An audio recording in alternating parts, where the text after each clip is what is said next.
to work, the first thing, the day staff is there waiting for the night staff. Go in the office, day staff do the handover. The sister, SEN, or a staff nurse. They do the handover, tell you what happened during the day, and you take over from there. The day staff will put some of the patient in bed. They leave out some sit in their chair. You got to get them in bed. Give them a good wash, which some of the nurses don't want to do. I don't like this slapdash business. I like to work properly and do it right. And they used to say, "Oh, where are you working tonight?" "Oh, I'm working on Ward 12. "Oh, with Louis?" "Oh my God. You work with Louis, you have to do everything to the book." Some of them say she go on like she's the sister. She go on like she's the staff. Well, because they don't do their job properly and because you do it properly. So we always give the patient them, you get them in bed, give them a wash. You check them during the night. Like if they wet or they're dirty, you change them. The dear staff always said when they come on in the morning, the ward smells fresh and nice. But some night you can have very hectic night, man. You will have patient that will knock boom, boom, boom, boom, boom. Not all of them sleep. Some of them is because you give them the medication, but some of them the medication don't even touch them. They shout during the night. Like you just say, "Mary, what is the matter?" "I don't know, miss." Some call you miss, some call you nurse. I said, "So why are you shouting like that?" "I don't know, miss." Some of them, you're looking after them, they said, "Take your black hands off me." But some nurse, they get upset. I said, "Well, she don't know what she's saying. She don't know what, you know." And in those days, they didn't have any drugs or anything that they could treat people with.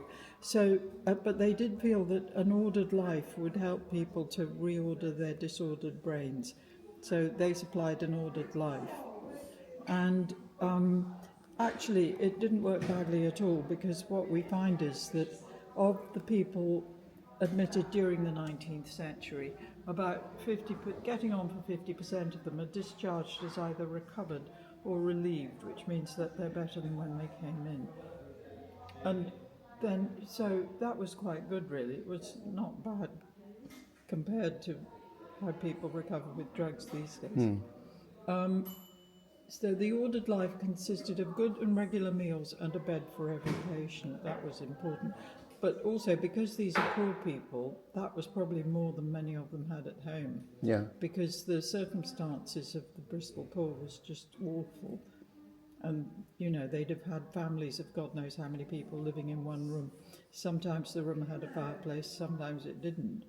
And they couldn't cook at home. They didn't have a bed. If there was a bed, everybody slept in it. So it wasn't exactly restful, I imagine.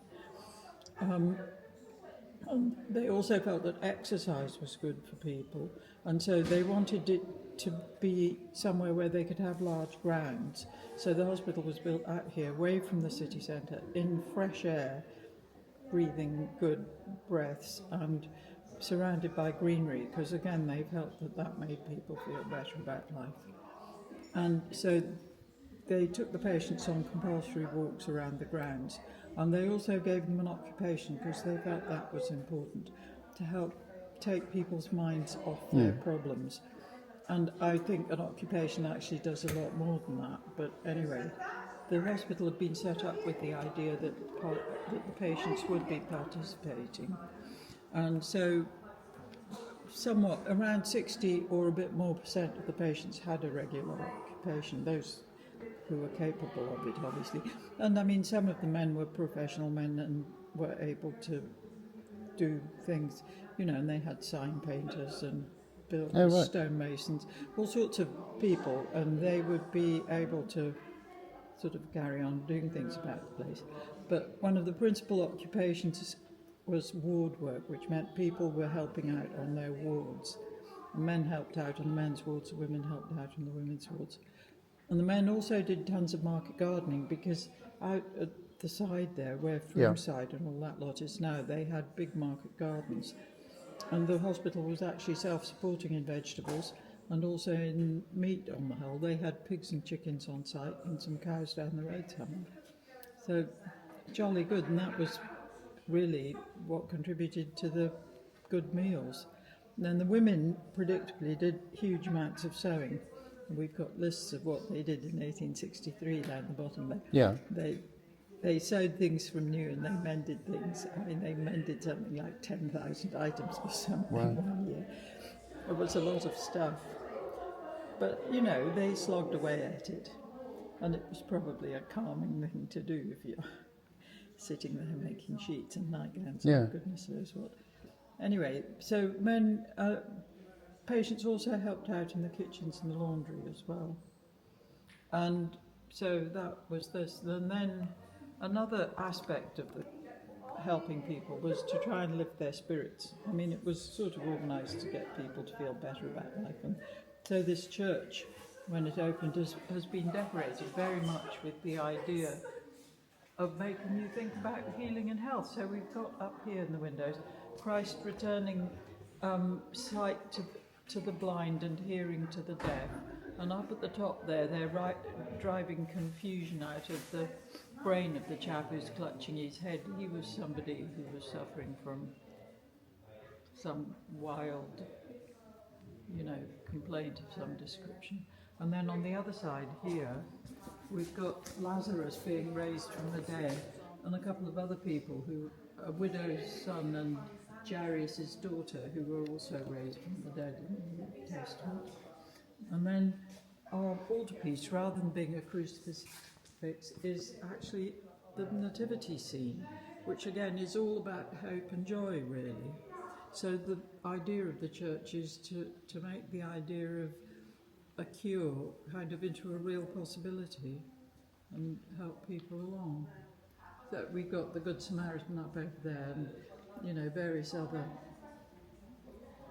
pictures of healing and curing and so on. So that was good. Then when the First World War started, the buildings were requisitioned as a war hospital, and the mental patients were moved out to other hospitals in the area like Wells and places. But about 40 of the male mental patients stayed behind to help out in the war hospital. And you can see in this picture down here, there's 3 blokes in white shirts, and those are former mental patients who are now working as labourers or what have you in the war hospital. And the men in the jackets are the wounded military people, and they had a special uniform for wounded military to show that they were. So because it showed that they were serving military, it was something they could wear with pride when they were out and about the place. But it had also been designed to be soft and comfortable. So it was quite casual looking according to what would have been considered smart in Edwardian days. But anyway, so that was good. And I think they came, so this little film is about evacuating soldiers from battlefields back to Britain for treatment. And there they are on 2-tier trolleys coming into Temple Meads, because I think they got shipped onto boats and then from Avonmouth by train up to Temple Meads. And they had about 13 war hospitals in Bristol, but this was the biggest one. And I think they tried to send soldiers to somewhere roughly near where they'd originally come from, so that they were sort of slightly at home. There's one at Flagsporting as well, isn't there? Yeah, there were, yes, there were lots around. I don't really know about it, but I mean, some of them were small. I think this was among the biggest. I mean, it must have been really. They got nearly 30,000 blokes through in 4 years, but actually of those, only about 160 of them died. So it was pretty good. And I think you can see in the pictures that it's all quite cheery, the war hospital, really, and people enjoyed each other's company and they got on with having a good time while they went somewhere worse, basically. And then the third hospital story we have here is Stoke Park, the big yellow house on the hill. Yeah, I know that one, yeah. Yeah, and that was rented by the Reverend Burden, who we've got up on the wall there. He rented it from the Duke of Beaufort. It was one of the Duke of Beaufort's lesser stately homes, so he was happy to rent it out. And Burden opened it as a Learning Difficulties Institute in 1909. And he found that letting out the beds to Bristol City Council was a real money spinner. And he bought the house after a few years.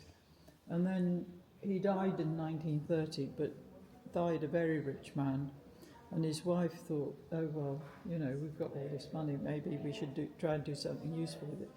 So she put money into a Burden Neurological Institute to try and investigate human brain function so that they could look into things that might help to cure some of the people that they were looking after.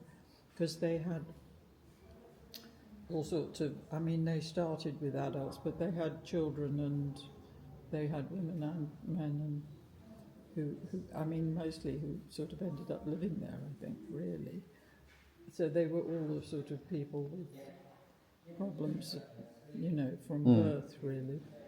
And the Burden Institute did lots of good work looking at brainwaves and things, and they were sort of physicists, I think, the first people who got there, and they made the machines that would trace the brainwaves, and they also sort of untangled, you know, all the mad electrical emissions that you get from a working brain to sort it out and see how you can make sense of it and work out something useful from it. And looking at the different types and finding different types of brainwaves, which are called alpha, beta and things. And they also worked on electroconvulsive therapy in conjunction with the hospital here, which is used for people with depression.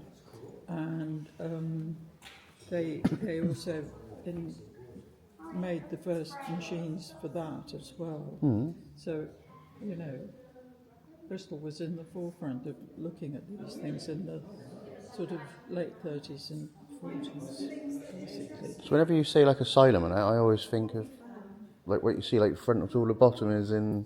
Yeah, it didn't come in until much later on. I mean, they started doing lobotomies here in about 1940, I think. And the Burden Institute basically opened in 1939. And it was this Portuguese bloke, Professor Monitz, who he won the 1949, I think it was, Nobel Medicine Prize for inventing the lobotomy operation. So things have moved on since then, luckily. But, you know, all these really invasive treatments didn't basically come in until the 30s. And we've still got mental health and that, haven't we? And they do say goodness, exercise is still good. All of the things that they taking your did mind in off the it. Victorian hospital, they're all things that we're being told nowadays. Yeah. Science has shown Fresh air. fresh air, regular meals, plenty of sleep, exercise, something to keep the Brain cogs occupied, whirring and all the rest of it. So Still there, isn't it? It hasn't gone away. It hasn't gone away, but I think that everybody got a bit over enthusiastic in the 20th century. I mean, probably after the First World War, and they thought, ooh, you know, here we have the medical doctors are getting patients in there, doing something to them, and they're chucking them out fully functional. Yeah. And then the the sort of mental doctors, who were a step below the medical doctors anyway, and I think they got jealous and they thought, oh, we want to do that too. We want to be proper medical people, and we want to have people coming in and we cure them and we send them out again. And I think that's where all this sort of really interventionist, all the kind of treatments that we're very grateful we don't have to have nowadays came in, you know. And so there was electroconvulsive therapy, which was kind of a solution to some much worse things, kind of chemically induced convulsions and so on. And they put people, I mean, there was an insulin coma therapy at one time, which was, again, it was the idea of putting people into a coma and getting them out again after a bit and having a convulsion of some sort. Because somebody had said once, a long time ago, oh, people with epilepsy don't get schizophrenia. And so they all thought, oh, well, maybe the convulsions are really good for for okay. psychosis. But actually it isn't true. But that didn't stand in anybody's way. God. And so then they started trying to induce fitting in people because they thought it might help. But, you know, electroconvulsive therapy, ECT type thing, it does work for people with depression. If you select your patients carefully, it can be good. So I've seen videos like, you know, where you've got to watch a screen and they flash different images and... Yes.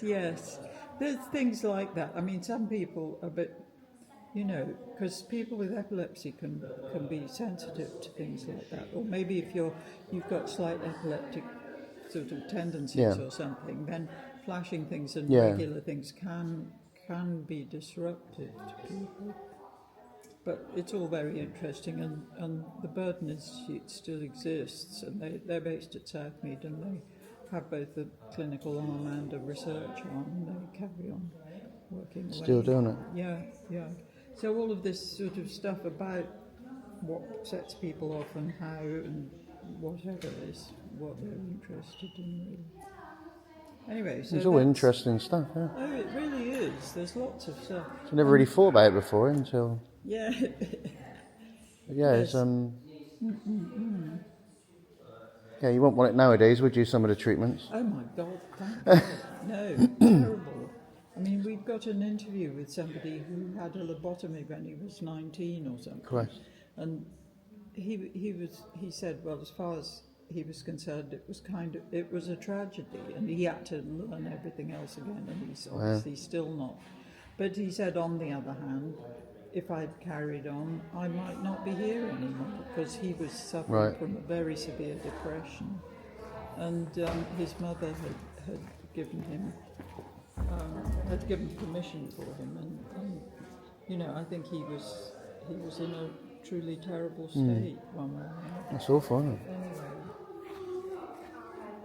Well, thank you ever so much. Well, anyway, have a wander around. Yeah. We've got this exhibition on at the moment, which is about people who came to work in the National Health when it first started, and to train as nurses in Britain. Yeah. And we've interviewed a number of ladies who came between the 50s and the 70s to train and work in the National Health, and it's about their experiences. So then we had some sewing workshops in the museum, and people came and did sewing, and used the interviews as kind of inspiration for what they were going to sew about, and to sort of think about the stories of these people who came. I mean, they were so brave, and you know, they were girls of 18 or 19 coming on their own to a hugely, you know, so far away, and yet they were determined. They worked hard and got their qualifications, and you know, they were ambitious and focused as well. So it's really nice, and you know, so it's kind of a tribute. When the hospital closed then, did they salvage a lot of the stuff there and then to bring in here, or no? It was the last medical director, because he was an interesting and lovely. He seems like a really interesting guy, but he thought, oh my golly, he could see where it was going, because they'd started deciding to close the hospitals down in the late 60s actually, but they didn't really start doing it seriously until a bit later on. But he thought, oh, you know, if we don't keep this stuff, it's all going to go forever in the bin. then, So he started collecting stuff, and he opened a little museum in the main building. Put stuff out. And then when the hospital closed, which was 1994, they'd started a charity to sort of look after this stuff, and so then they were given the church to use as a museum, and we've grown and prospered ever since. It gives it a use as well, doesn't it? Well, absolutely. I mean, because the fact is that it's inhabited, so it gets warmed up, it's not getting as damp, and it means that we jump up and down and say, gosh, please can you clean the gutters and things, which... I've seen quite a few churches now who have just gone to ruin. Well, exactly, and they do if you don't look after them. Yeah. And you can see, you know, we've had lots of problems with leaking roofs due to gutters blocking and downpipes blocking and all the rest of the usual stuff. Anyway. Thank you so much. I'll have a look around. Have a look around. Yeah. And do come and ask questions or whatever if you feel like it. Okay. Thank you very much. If anything occurs to you, have fun. Thank you. Oh, it's very interesting.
In the recycling, the frisbee bit.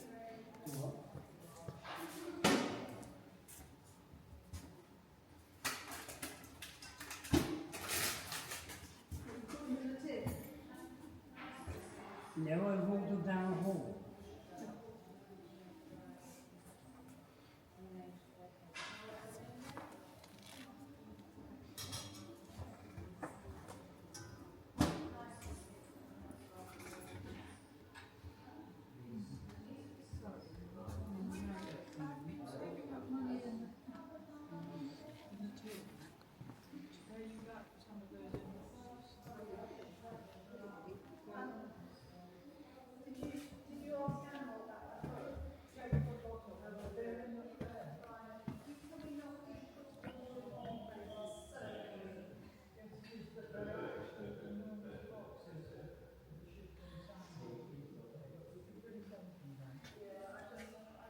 Something thing is, people thought it was the devil.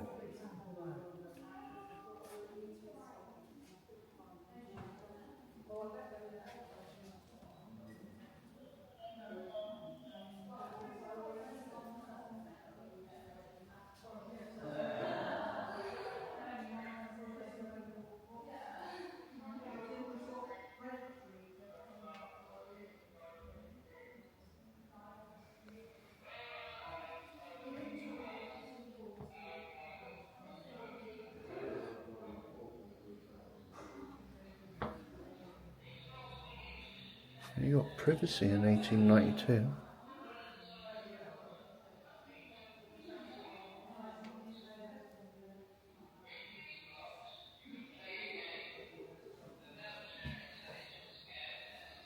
There you go, that's Barrow Gurney, the other asylum in Bristol. One of them.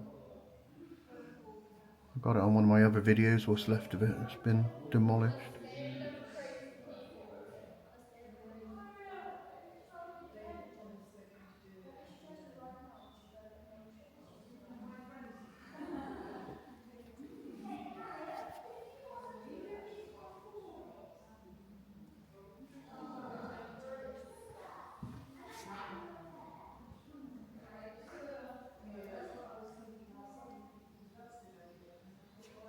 Bristol Mental Hospital.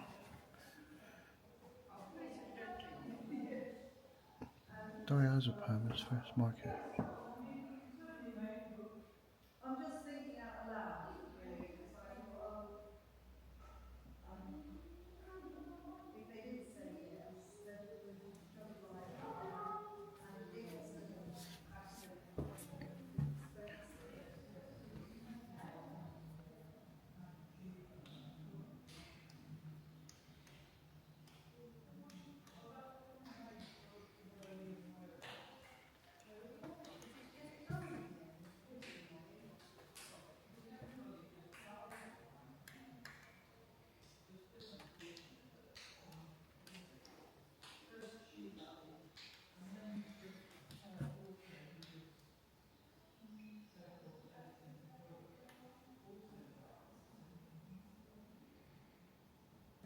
You.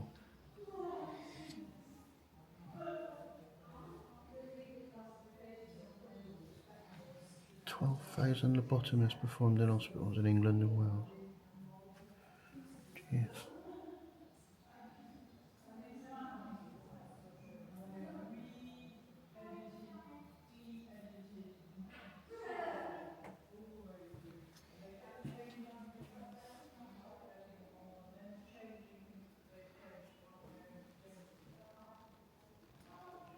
Bristol Union Workhouse.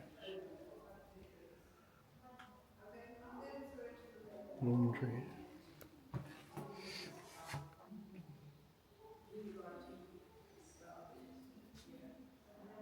City and County Asylum.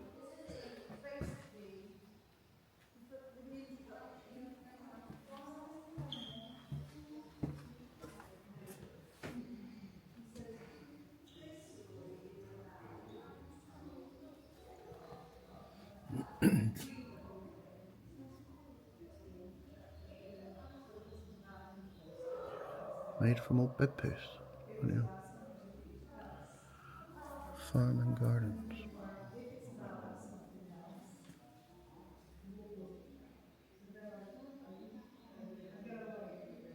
Wow, lockable boots. Stop the patients from taking them off.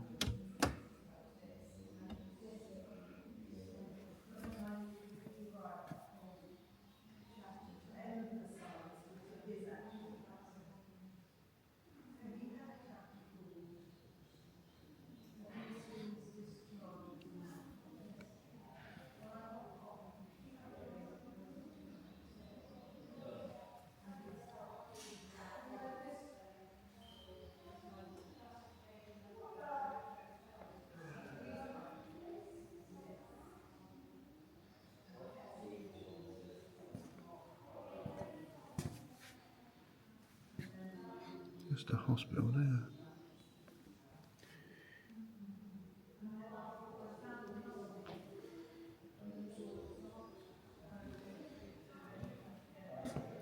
The Bristol Lunatic Asylum. 1861.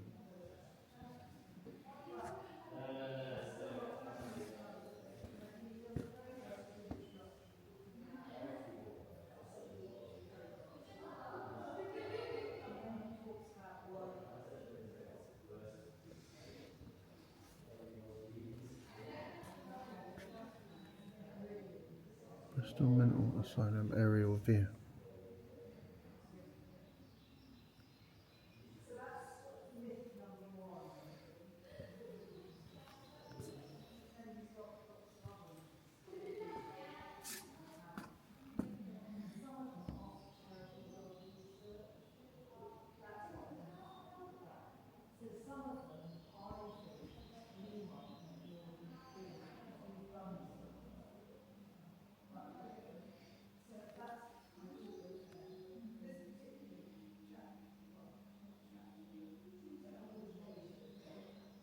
Mustard for toothache.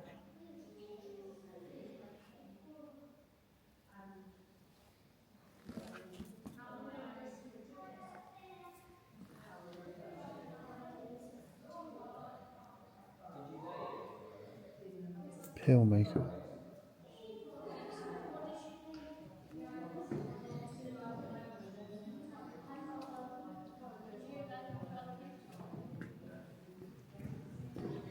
Straight jacket.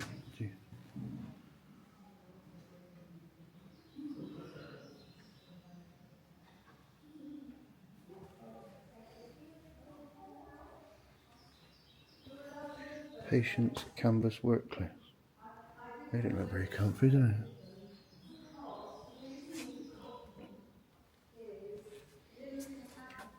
Canvas straight jacket.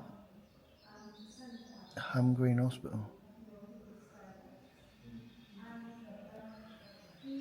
It was another asylum.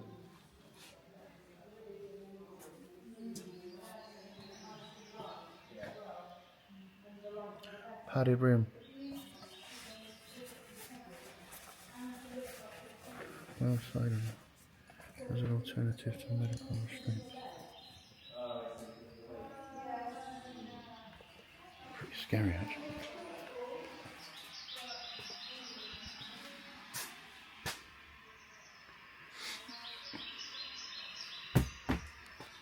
Imagine being locked up in here.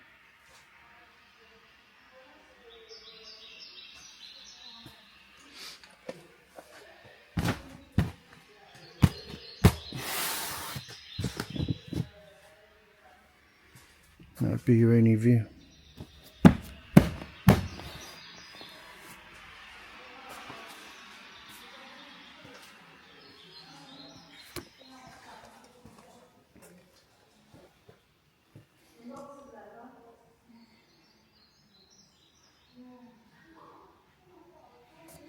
Frenchay.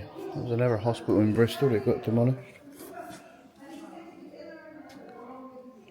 Portable shower. Douche.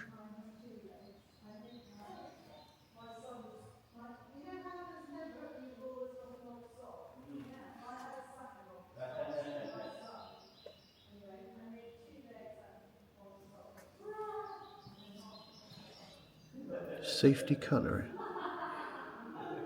Guarded fort. Oh yeah, look. The prongs on it have been like webbed feet. A pro-bang, a flexible rod with a sponge on the end to dislodge foreign bodies and obstructions from the esophagus. Ooh. So if you try choking then, they shove these down your throat. Look at that. Pretty grim, isn't it? So these men here, they're all in blue with little red ties. So it would have been quite nice if you could see the blue. It used to be these are glorious blue colour. All these men in bed with Glass cutters and cutting templates. white shirts and blue jackets. Epileptic beds in the 1950s. Anyway, in the Second World War, they've got the same as well. Your brain needs sleep. Issued with the same. So it was I wouldn't get enough sleep myself. you were given white fur, you were considered to be cowards. You were used to identified as a wounded soldier. Ceramic hot water bottle. And a Nelson inhaler to clean your sinuses. Filled with hot water. Any ideas on how we can make improvements? For chest infections, flu. What have you got? Still used by singers. We've got good ideas. Any thoughts? More exciting? More interesting? Anything? We'll think about it and Bedpans.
Dentist barber chair. And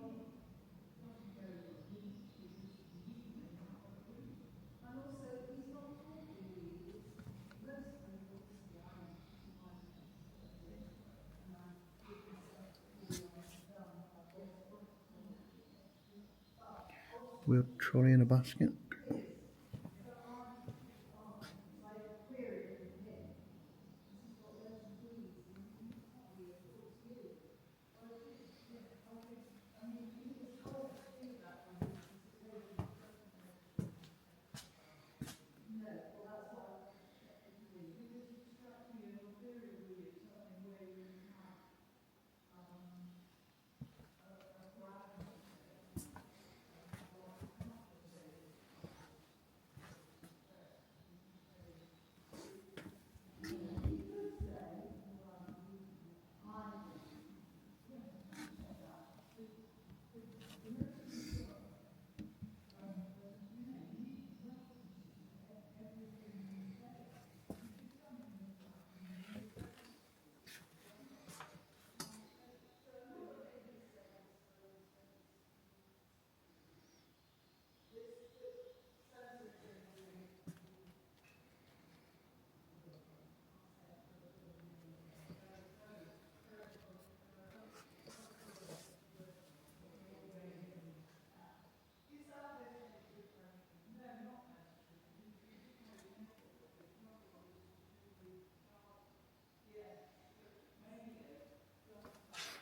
Reckitt's blue cubes.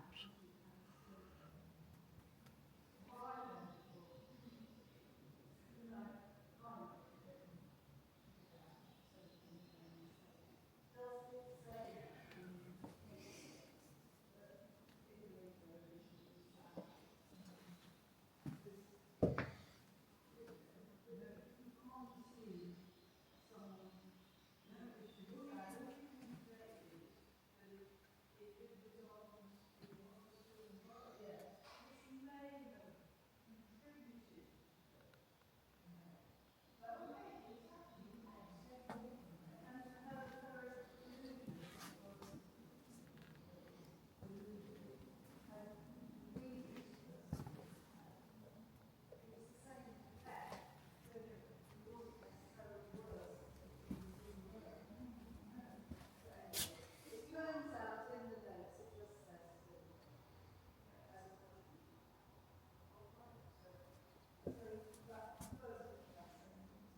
All fuel pumps.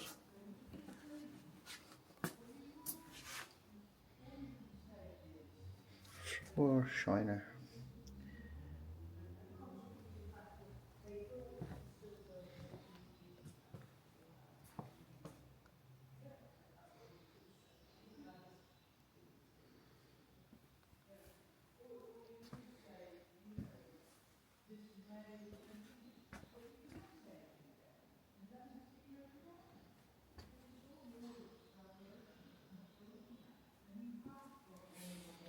Victorian toilet called Deluge. Came from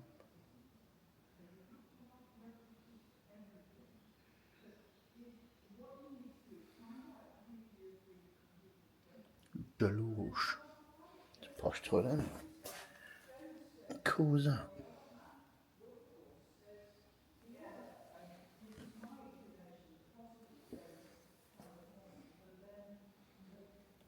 Deluge. Washing cars for less than $1 an hour.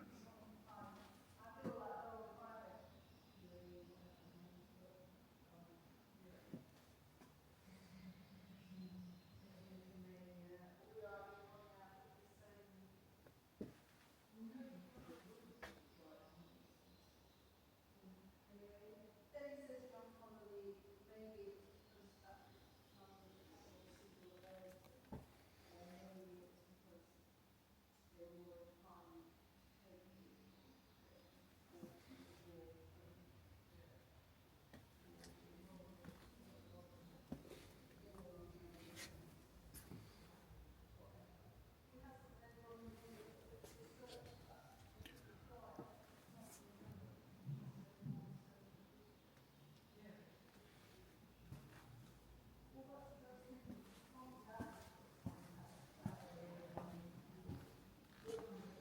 A hot wax bath for the physio to improve circulation, hands, arms, feet, ankles. Really?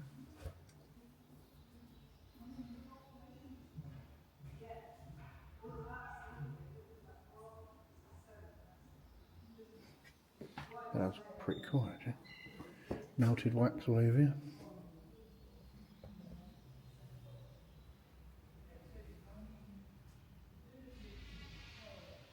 Kidney.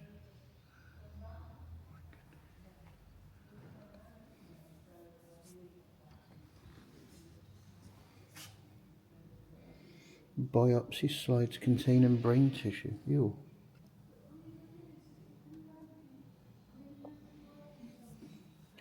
Gallstones.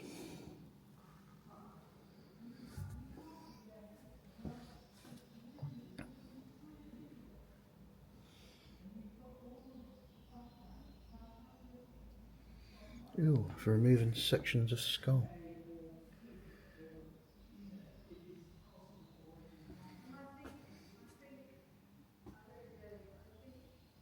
Brain knives. Ugh.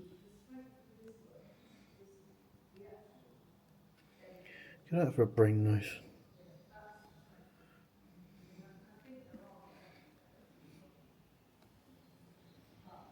Section scissors.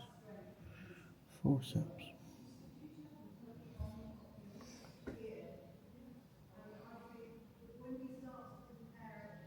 Ew. Pretty grim, isn't it? Wooden mallet to break bones. Tapeworms.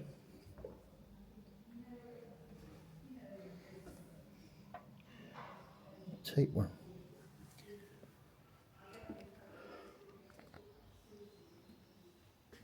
The mortuary building is shown here earlier, but this time it had been disused and converted for use as a toilet.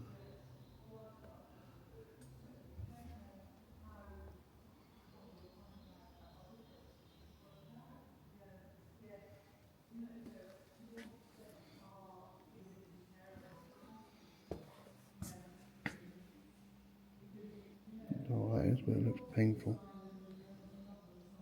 Syringe. Ear syringe.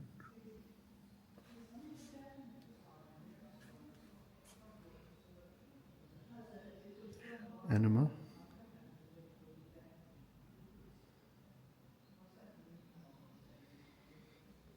Okay, what size are they?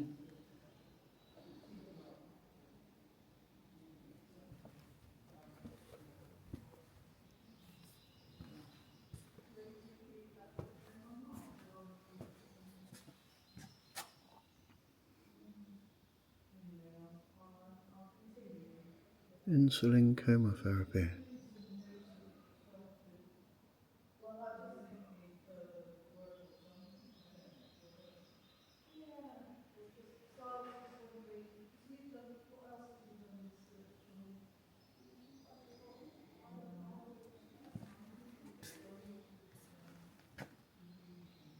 Stereotactical system. To position a patient's head while they were receiving EEG. Electrodes are placed on the scalp and changes in the brain activity are recorded.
Jesus, 200, 250 volts.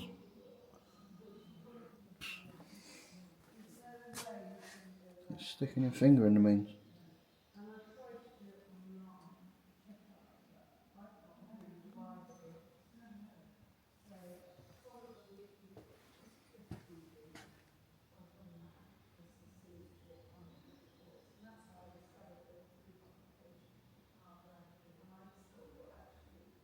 Ew.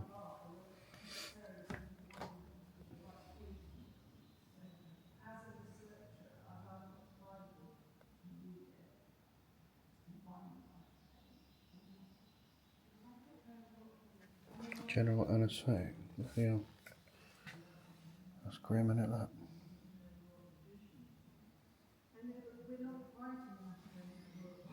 Shoving it right through his eye socket.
Diazepam.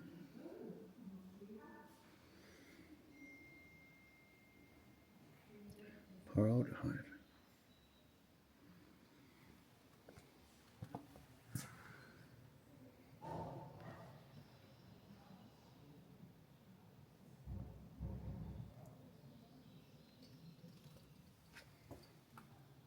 Creosote. Jesus. Right. Used to treat skin conditions such as itching, blisters, psoriasis and eczema. Bloody hell.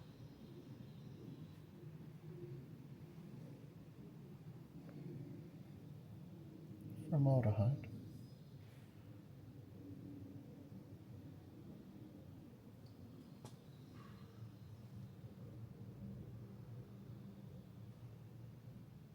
Bromide.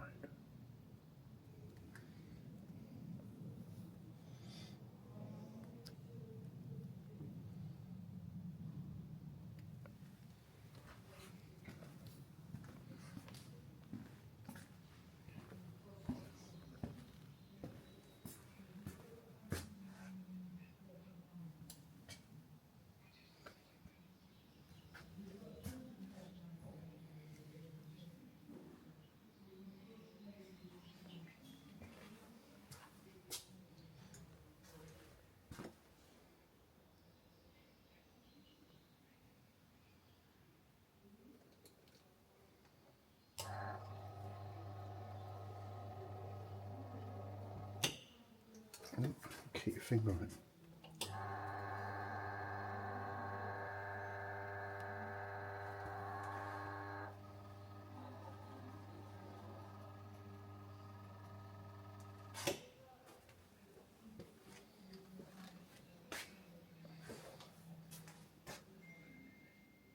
Forceps.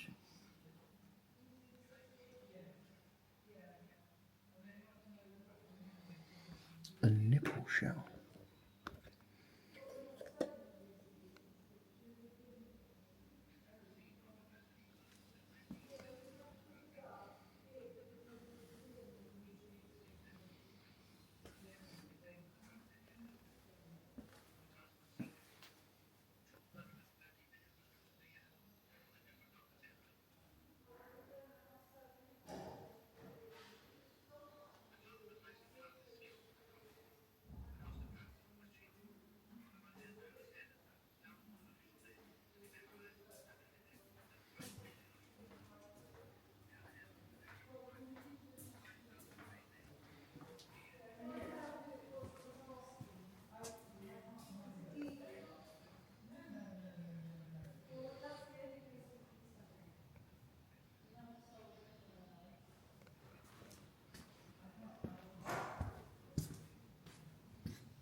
Key made by a patient.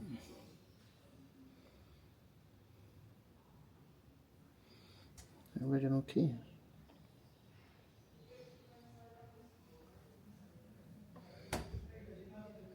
Torches. Seal, Bristol Psychiatric Hospital. Lee Court Abbey.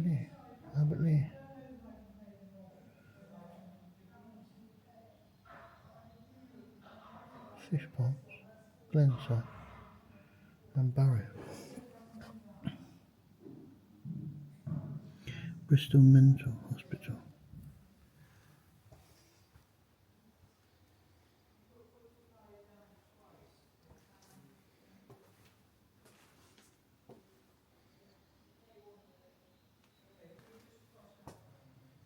Bristol City Asylum Fire Brigade.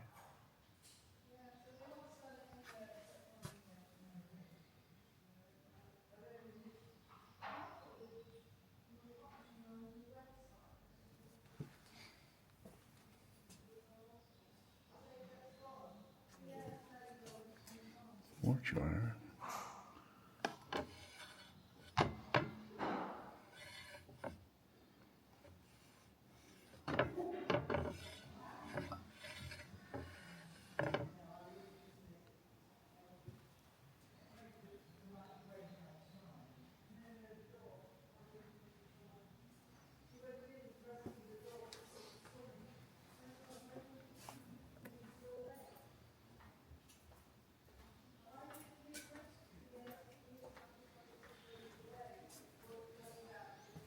Telephones.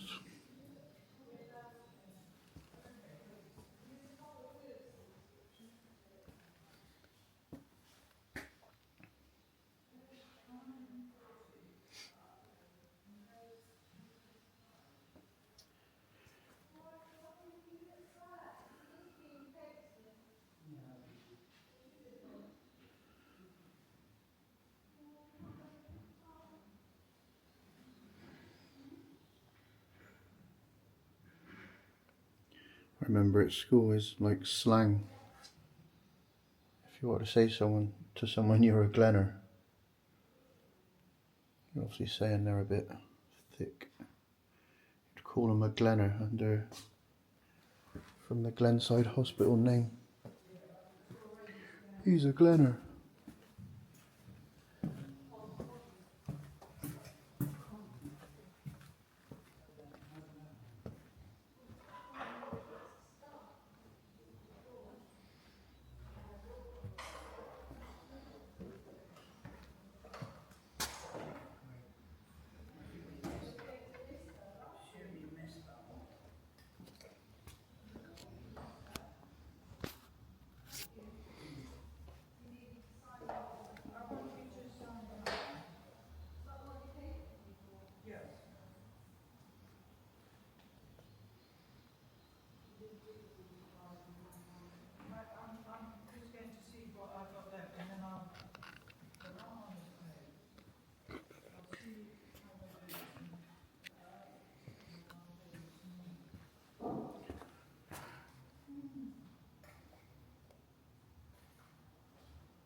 Beaufort War Hospital. 520 beds. What? The number of beds in the hospital, including beds in corridors, 1,640. Jeez.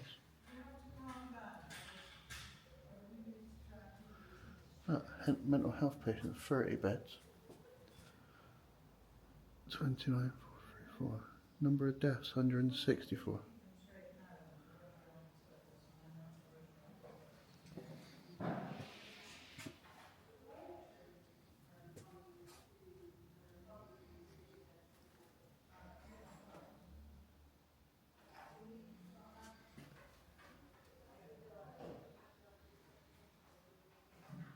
Catheter. Ooh. Oh, God.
Actually, you could watch these at home, innit, if I put the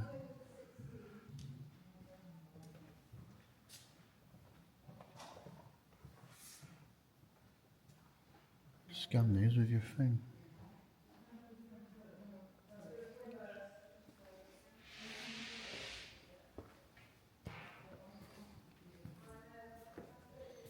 This is Stoke Park Hospital. If you've ever come down the M32 in Bristol, then you can't really miss it up on the hill.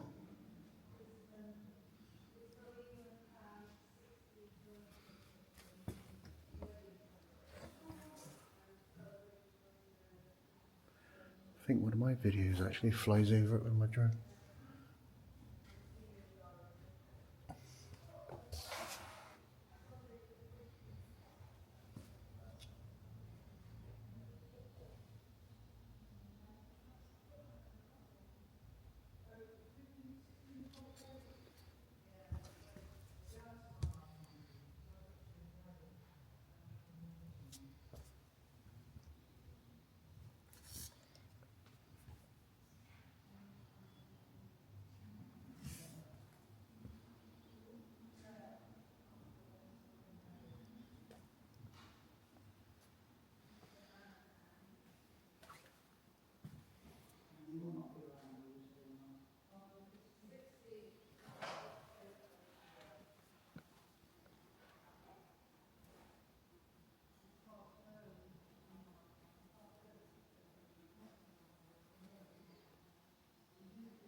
Bristol onion.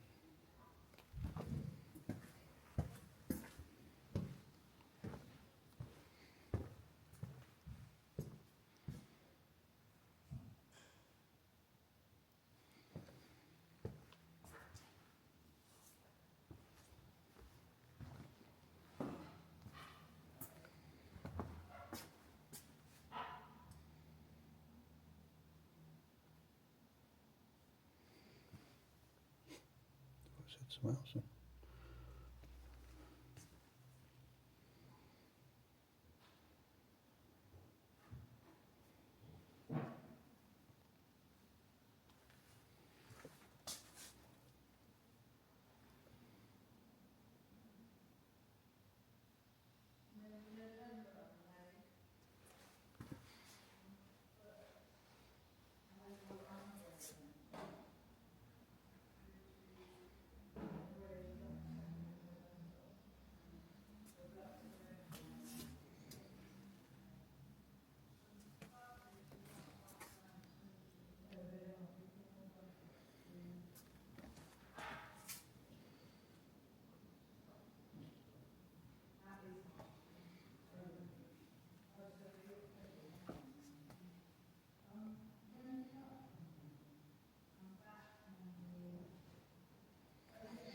One of the leading hospitals in the UK.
Grab a pew.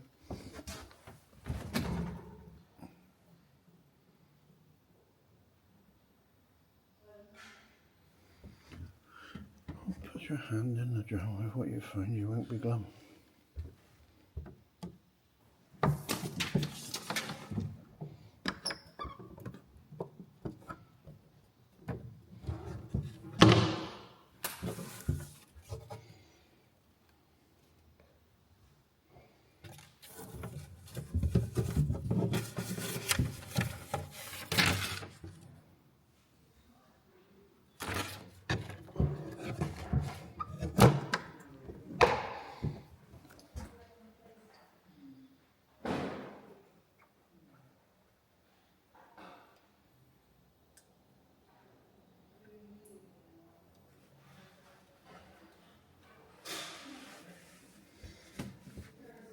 Good thing is, it's still standing today. It hasn't, like Tolgarth say, just been left to collapse.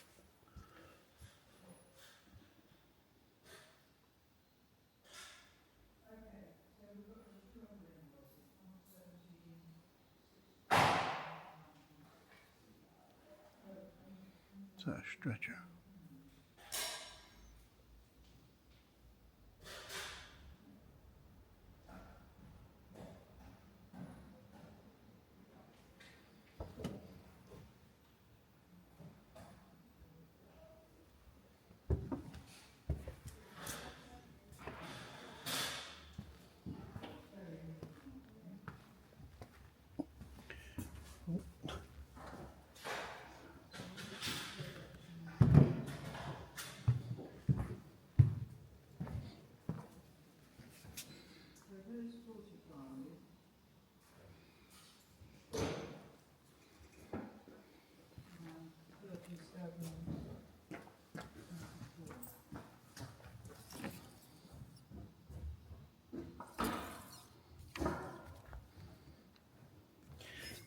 Have we got a Welsh Bible?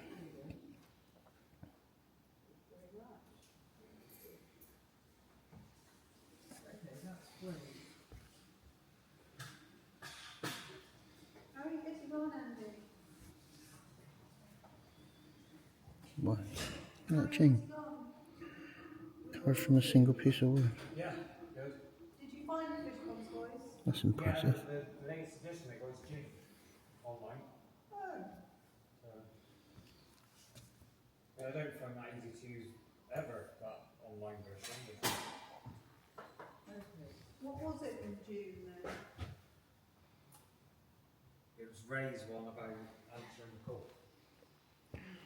I think that's it, thanks. That's no good, is it? Might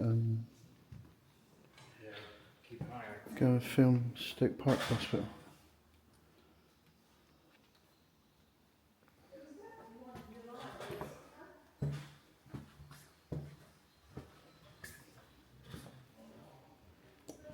Right, I'm going to take a few photos and then I'll see if I can film some of the actual hospital.